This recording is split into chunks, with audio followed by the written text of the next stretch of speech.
Hindi na lang sa botsa, pati raw sa karneng sobrang ganda ng kalidad ay dapat na rin mag-ingat. Ano kayang sikreto ang posibleng itinatago niyan na maaaring makasama sa kalusugan? Alamin sa saksing si Ruth Cabal.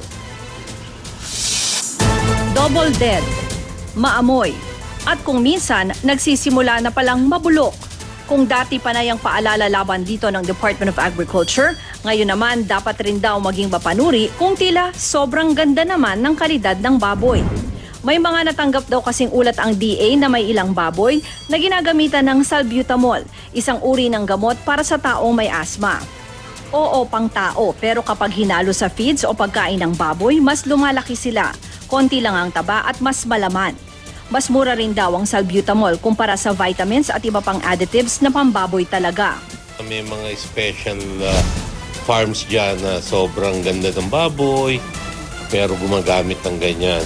So meron din kami mga natitrace paminsan-minsan, hindi pa siya kumakalat.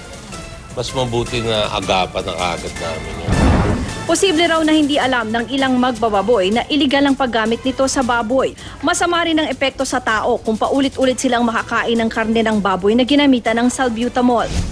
Pag siya nagkaroon ng asthma, hindi natatalaban siya ng gamot. Okay, oo. Kakaroon siya ng resistance. Pag may asthma siya.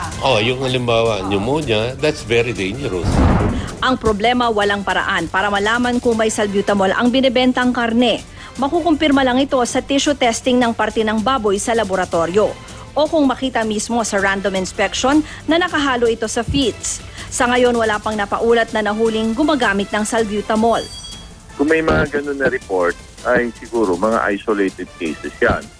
That is why we have a government agency that is tasked to go after this yung mga ganung klaseng producer.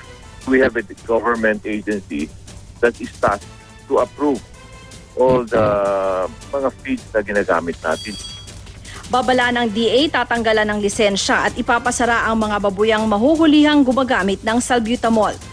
Ako, si Ruth Cabal, ang inyong saksi.